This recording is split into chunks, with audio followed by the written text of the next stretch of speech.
மக்கள் வந்து பால் கறக்குன்னு விரும்புகிறாங்க. அதுக்கான சத்துக்கான தீனி கொடுத்தா அது 10 லிட்டர் மானா 10-12 லிட்டர் அதிகபட்சம். அவ்வளோதான். அதுக்கு மேலே கறந்தா ஜீரண கோளாறு ஆகும். ஜீரண கோளாறு இருந்தால் மடிநோய் வரும். மடிநோய் வந்தால் காய்ச்சல் ஒரு மாடு அப்படியே உளுந்து. என்ன படிச்சிருக்கீங்க? BA தமிழ் முடிச்சிருக்கேன். BA தமிழ். என்னோட திணிக்கு 5, 17, 18 அவ்வளோதான். இது 2 நேரமும் சேர்த்து. 2 நேரம் சேர்த்து. ஸ்கீம் வந்து அதுக்கு முன்னாடி 6 மாதத்துக்கு ஒரு முன்னாடி 3 மாதத்துக்கு ஒரு ஊசி போடுறாங்க. அதை போட்டால் முக்கால்வாசி மாட்டுக்கு அந்த கோமாரி தான். பச்சை புல் போட்டாலும் மாட்டுக்கு கவர்னம் பாது. நல்ல கொஞ்சமாச்சும் வரப்புல் போட்டால் தான் அது கவர்னம். இதுனா கோமாரி தடுப்பூசி இதுனா அதுக்கு முன்னாடி 2 தடவை போடுவாங்க. இப்போ தனியார் டாக்டருங்களும் தனியாக போயிட்டு வராங்களா, அவங்கள தடுப்பூசி கேட்டால் 1500-2000 சொல்லி போட்டுக்கலாம். அது போட்டால் மாட்டுக்கு கோமாரி ஈக்கடி பொறுத்தவரைக்கும் மருந்து மாத்திரை இதில் அது ஈக்கடி வந்துருக்கு. நாட்டு வைத்தியம் தான் வெத்தலை பாக்கு அதை போட்டு ரெடி பண்ணலாம். இல்லைனா பழம் கொடுக்கலாம். மந்தவாழை பழம் மாட்டுக்கு ஈக்கடி வந்தால் மந்தவாழை பழம் கொடுத்தா மாட்டு கூலிங் ஆகும். காலையில் 4 பழம், சாயங்காலம் 4 பழம், மதியானம் 4 பழம் கொடுத்து சீக்கிரம் ஒரு வாரத்தில் ரெடி ஆகிடும். சரிங்க. கோதுமை சக்கை எடுப்போம். கோதுமை சக்கை ஏன்னா நம்ம கிட்ட செனமாடுங்கிறதுனால அது ஒரு ஹீல்டு மாடு நல்லா இருக்குது. இப்போ பீர் வேஸ்ட்டுன்னு மஞ்சள் கலர் மாவு வருது. கிழங்கு மாவு, வெள்ளை கலர் மாவு, பீர் வேஸ்ட்டுன்னு. சரிங்க. மஞ்சள் கலர் சோள மாவுன்னு சொல்லி விற்கிறாங்க. ஓகே. அதில் நல்லா பால் இருக்குன்னு அதை எடுத்து போடுறோம். இதுதான் நம்ம கிட்ட கிடைக்க தீனி. அதில் எல்லாத்துலேயும் 1.5 கிலோண்ணா. எல்லாத்துலேயும் 1.5 கிலோ. 12 மாட்டுக்கும். 12 மாட்டுக்கு நம்ம கிட்ட பில்லு கம்மி. மதியானம் காலையில் 12 மாடுன்னா எத்தனை லிட்டர் வரும்? காலையில் ஒரு 50 லிட்டர்னா சாயங்காலம் 40 நாளைக்கு 90 லிட்டர் பால் வருது. ஓகே. 12 மாட்டுக்கு சேர்த்து 90 லிட்டர் வரும். வச்சா மடிநோய் வரும்னு சொல்கிறாரு. ஆமாம், அது அளவுக்கு மீறி போகக்குள்ள அது மடிநோய் வந்துடும். ஜீரண கோளாறாகவும் மடிநோய் வரும். நிறைய எஃபெக்ட் இருக்குது. அது லிமிட்டாக வைக்கணும். 1/4 கிலோ ஒரு மாட்டுக்கு அவ்வளோதான். பேர் சொல்லுங்க தம்பி. என் பேர் மதன்குமார்ண்ணா. மதன்குமார். சரி, இந்த என்ன படிச்சிருக்கீங்க? BA தமிழ் முடிச்சிருக்கேன். BA தமிழ். ஓகேங்க. சரி, இப்போ வந்து முடிச்சிட்டிங்களா இல்லை படிச்சுட்டு இருக்கீங்களா? 2 வருஷம் ஆச்சு. 2 வருஷம் ஆச்சு. இப்போ வந்து மாடு பார்த்துட்டு இருக்கீங்களா? சரி தம்பி, இது வந்து பிஸ்னஸ். எத்தனை மாடு இருக்குது? மாடு நம்மக்கிட்ட 20 to 25 to 30 எப்பயுமே மாடுக்கு. நான் அப்பா மாட்டு வியாபாரி. கொண்டு வருவாங்க, சேல்ஸ் பண்ணுவாங்க. வீட்டு மாடு ஒரு 15 மாடு எப்பயும் இருக்கும். சரிங்க. பால் கறந்து ஊற்றிக்கிட்டு ஸ்கூல் டேஸ்ல வந்து அப்பா இதே தான் பால் வச்சுட்டு பால் வாங்கிட்டு இருந்தோம். அது மாடு வச்சுட்டு சரிங்க. நான் வளர மாடு வளர்ந்துக்கிச்சு. மாடு அதிகமாகல நம்ம காலேஜ் முடிச்சுட்டு ஃபுல்லாக மாட்டிலே தான் இருக்கோம். மாட்டிலே இருக்கீங்க? மாட்டிலே தான் இருக்கோம். ஓகே தம்பி. எத்தனை மாடு பால் கறக்குதுங்க இன்னைக்கு நம்மக்கிட்ட? 12 மாடு பால் மாடு இருக்குதுண்ணா. 12 மாடுங்க. சரிங்க. இப்போ வந்து 12 மாடுன்னா எத்தனை லிட்டர் வரும்? காலையில் ஒரு 50 லிட்டர்னா சாயங்காலம் 40 நாளைக்கு 90 லிட்டர் பால் வருது. ஓகே. 12 மாட்டுக்கு சேர்த்து 90 லிட்டர் வருதுங்களா? சரி சரிங்க தம்பி. இதுக்கு வந்து எது மாதிரி தீவனங்க? இதுக்கு தீவனம் வந்து ஒவ்வொருத்தரும் ஒவ்வொரு மாதிரி கொடுப்பாங்கண்ணா. நாம் கொடுக்குறது புழக்க தீனின்பாங்க, பீடுன்பாங்க. அது ஒரு 1.5 கிலோ. அப்புறமேட்டு கலப்பு தீனி. அங்கே மேச்சேரி பக்கமாக இருக்கிறதுனால அங்கே மேச்சேரியில் கலப்பு தீனி எடுத்துக்கிறோம். ரமேஷ் மில் இல்லை, ரமேஷ் மில் பக்கம்பட்டியில் கலப்பு தீனி எடுத்துக்கிறோம். சரிங்க. கோதுமை சக்கை எடுப்போம். கோதுமை சக்கை. ஏன்னா நம்ம கிட்ட செனமாடுங்கிறதுனால அது ஒரு ஹீல்டு மாடு நல்லா இருக்குது.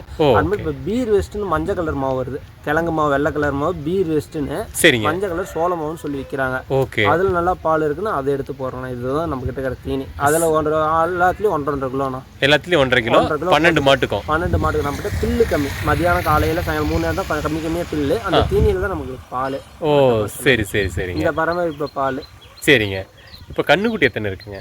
கண்ணுக்குட்டிங்கிறதுனா நம்ம மாடு பொறுத்து தான் இருக்குது. இன்னைக்கு ஒரு 4 மாடு கண்ணு மாடு இருக்குது, 4 கண்ணுக்குட்டி இருக்குது நம்ம கிட்ட. 4. அவ்வளோதான். சரிங்க. வெள்ளாடு அதுவும் சின்ன வயசுலேருந்தே நான் வீட்டில் இருக்கிறது. வெள்ளாடு வீட்டில் ஒரு 10 ஆடு இருக்கும். அதேமாரி நம்மகிட்ட 10 ஆடு இருந்தே இருக்கும். 10 ஆடு இருக்குது. மீதி ஆடு 1-2 குட்டி போட்டு வச்சுட்டு ஒரு லிமிட்டுக்கு இப்போ வெள்ளை வந்து வச்சுட்டு இதில் வீட்லேயே தான் இருக்கும். சரிங்க தம்பி. இது கோழி இருக்கா? கோழி இருக்கும். நான் நாட்டுக்கோழி எப்பயுமே வீட்டில் 10 கோழி இருந்தே இருக்கும். அந்த நோ சீசனில் வந்தால் மட்டும் தான் கோழி காலியாகும். மித்தபடி எப்பயுமே 5-6 கோழி இருக்குது. அப்படியே உற்பத்தி ஆகிட்டே இருக்கும். சரிங்க தம்பி. இப்போ வந்து மாட்டுக்கு எது மாதிரி தடுப்பூசிலாம் இருக்கா? மாட்டுக்கு வந்துன்னா கோமாரி வரத்துக்கு தடுப்பூசி இதுனா அதுக்கு முன்னாடி 2 தடவை போடுவாங்க. இப்போ தனியார் டாக்டருங்களும் தனியாக போயிட்டு வராங்களா, அவங்கள தடுப்பூசி கேட்டால் 1500-2000 சொல்லி போட்டுக்கலாம். அது போட்டால் மாட்டுக்கு கோமாரி வராது. மற்றபடி இந்த ஈக்கடியில் தான் அம்மன்னு சொல்லிட்டு வருது. அது ஈக்கடி. அந்த இது என்ன பண்ணாலும் வந்து அது ஊசி மருந்து மாத்திரை எதுவும் இல்லை. ஓ சரிங்க. அந்த ஈக்கடி பொறுத்தவரைக்கும் மருந்து மாத்திரை இதில் அது ஈக்கடி வந்து இருக்கும். நாட்டு வைத்தியம் தான் வெத்தலை பாக்கு அதை போட்டு ரெடி பண்ணலாம். இல்லைனா பழம் கொடுக்கலாம். மந்தவாழை பழம் மாட்டுக்கு ஈக்கடி வந்தால் மந்தவாழை பழம் கொடுத்தா மாட்டு கூலிங் ஆகும். காலையில் 4 பழம், சாயங்காலம் 4 பழம், மதியானம் 4 பழம் கொடுத்தா சீக்கிரம் ஒரு வாரத்தில் ரெடி ஆகிடும். ஓகே தம்பி. அது வந்து மாட்டுக்கு. அது வந்து கோமாரிக்கு வந்து அந்த தடுப்பூசி அந்த இதில் போடுவாங்க. அந்த கவர்மெண்ட் ஸ்கீம் வந்து அதுக்கு முன்னாடி 6 மாதத்துக்கு ஒரு முன்னாடி 3 மாதத்துக்கு ஒரு ஊசி போடுவாங்க. அதை போட்டால் முக்கால்வாசி மாட்டுக்கு அந்த கோமாரி வராது. ஓகே பிரச்சனை இல்லை. சரிங்க தம்பி. இப்போ வந்து பால் பீசுறது இல்லையா மாடு, அது செனை ஆகிட்டு எத்தனை மாதம் வரைக்கும் பால் பீசலாம்? செனை ஆகிட்டு ஒரு தடவை மாடுனா அதிக கரையில் இருக்கிற மாடு மேக்ஸிமம் 5 to 6 அதே தானே பால் வச்சிக்கும்.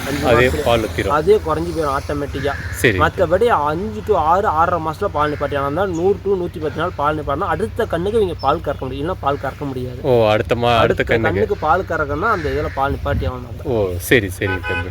இப்போ வந்து மழை பெஞ்சிச்சுன்னா இதுக்கு எப்படி தம்பி? மழையெல்லாம் ஒன்றும் பிரச்சனை இல்லையா? எங்கள் எங்ககிட்ட வந்து அவ்வளோ ஃபெசிலிட்டிங்களா ஒரு 10 மாடு 12 மாடு கட்டுற அளவுக்கு தான் இருக்குது. இது வீட்டு மாடு நம்ம மழை வெயில் எல்லாத்துலேயும் தாங்கி தான் இருக்குது. அந்த மாதிரி முடிஞ்ச அளவுக்கு மழையிலே தான் இருக்கும். பெரிய அஃபெக்ட் ஆகாது. நம்மகிட்ட வீட்டு மாடு ஒரு 10 மாடு இருக்குது, அது அப்படியே இருந்து பழகிச்சு. அது வியாபாரத்து மாடு புது மாடு மட்டும் உள்ள கட்டிப்போம் மலைக்கு. இதெல்லாம் வந்து வீட்டு மாடுங்களா? வீட்டு மாடு. இது எல்லாமே வீட்டு மாடு. சரிங்க. புல்லு வந்து பச்சை புல்லு இது மாதிரி போடுறீங்க? பச்சை புல்லு நம்ம காட்டில் இருக்கிறது தட்டு மட்டும்தான். மற்றபடி அவுத்துட்டா ஏதோ ஒரு பொலியில் மேயும் பண்ணோம். நம்ம காட்டில் தட்டு இருக்குது, 2-3 ஏக்கரா தட்டு இருக்குது. சரிங்க. மற்றபடி சுருளை புல்லு வாங்கிக்கிறோம். எவ்வளோதான் பச்சை புல்லு போட்டாலும் மாட்டு கவர்மெண்ட் நல்ல கொஞ்சமாச்சும் வரப்புல் போட்டால் தான் அது கவர்மெண்ட் வச்சா மடிநோய் வரும்னு சொல்கிறாரு. ஆமாம், அது அளவுக்கு மீறி போகக்குள்ள அது மடிநோய் வந்துடும். ஜீரண கோளாறாகும், மடிநோய் வரும், நிறைய எஃபெக்ட் இருக்குது. அது லிமிட்டாக வைக்கணும். 1/4 கிலோ ஒரு மாட்டுக்கு, அவ்வளோதான் லிமிட். நம்ம எக்ஸ்ட்ரா இருக்கிற நீஸ் தண்ணி ஊற்றுறாங்க, கூழ் ஊற்றுறாங்க, தீனி போடுறாங்க, புண்ணாக்கு போடக்குள்ள பால் கறக்க மாட்டலாம். அது ஒரு கெப்பாசிட்டி போகிற அளவு தான் மாடு பாடுதான். ஹெச்எப் ஜெஸ்ஸின்னுங்கிறது அது ஒரு ரகம் இருக்குது மாட்டில். அந்தந்த ரகம் மட்டும் தான் பாடுதான். சிண்டிக்கூட்டு கிராஸ் இதெல்லாம் ஒரு ரகம்னா ஒரு 10னா 10 வாங்கி மக்கள் வந்து பால் கறக்குன்னு விரும்புகிறாங்க. பால் கறக்க அதுக்கான சத்துக்கான தீனி கொடுத்தா அது 10 லிட்டர் மானா 12 லிட்டர் அதிகபட்சம், அவ்வளோதான். அதுக்கு மேலே கறந்தா ஜீரண கோளாறு ஆகும். ஜீரண கோளாறு இருந்தால் மடிநோய் வரும். மடிநோய் வந்தால் காய்ச்சல் ஒரு மாடு அப்படியே விழுந்துரும். இதுதான் ரீசன். சரி தம்பி, நம்மகிட்ட இருக்கிற மாட்டோட பேரில் என்ன தம்பி, எது மாதிரி ரகம் இருக்குது நம்மகிட்ட? ஹெச்எப் இருக்கா?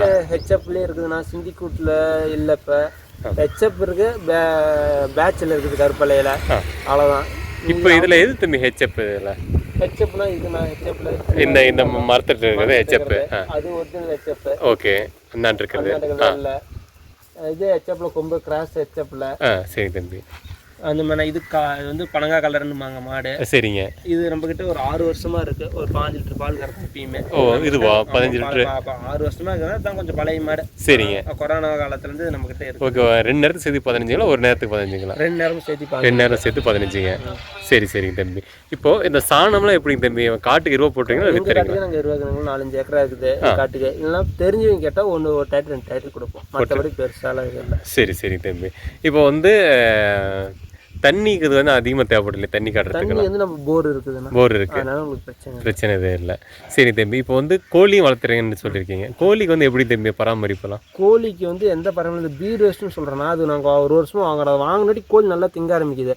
அதை போட்டு இங்கே இயற்கையாக சாப்பிட்டு வளருது. அது மாட்டுக்கு தீனியை பொறுக்கிட்டு மாட்டு சாணத்தை பொறுக்கிட்டு அதோடய வளருது. அரிசி அந்த மாதிரி எதுவுமே நாங்கள்லாம் போடுறதில்ல. அரிசி இதெல்லாம் இல்லை, அது மாட்டு சாணத்தை பொறுக்கிட்டு அதில் இருக்கிறத பொறுக்கிட்டு காட்டில் பொறுக்கிட்டு இயற்கையாக வளர்றது. ஓகே, மற்றபடி பெருசாலும். சரிங்க. ஆட்டுக்கு என்ன? ஆட்டுக்கு அதே தட்டுனா வாழலை இங்கே தலைத்தாம்பு வச்சுட்டு வந்து கட்டுறோம் இங்கே போனால், இல்லைனா அவுத்துட்டு சோளக்காட்டில் மேய்க்கிறது, பொலியில் மேய்க்கிறது ஆட்டுக்கும். ஓகே ஓகே தம்பி. சரி தம்பி.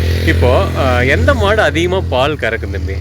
எங்ககிட்ட இருக்கிறது வீட்டு மாடுன்னு சொல்லிட்டு ஒரு பால் மாடு வியாபாரத்துக்கு வரும். அதில் பால் கன்று போட்டு நாங்கிட்ட விலைக்கு அதிகமாக எண்டு வந்து விற்க முடியலன்னா அந்த மாதிரி நாங்கள் பால் மாடை வச்சு அது ஒரு 5 லிட்டர் கறக்கும். நம்ம தீனிக்கு என்னோட தீனிக்கு 5, 17, 18 அவ்வளோதான். 15 15 18 லிட்டர் ஒரு நேரத்துக்கு கறக்குது. 2 நேரமும் சேர்த்து 2 நேரம் சேர்த்து 18 லிட்டர்.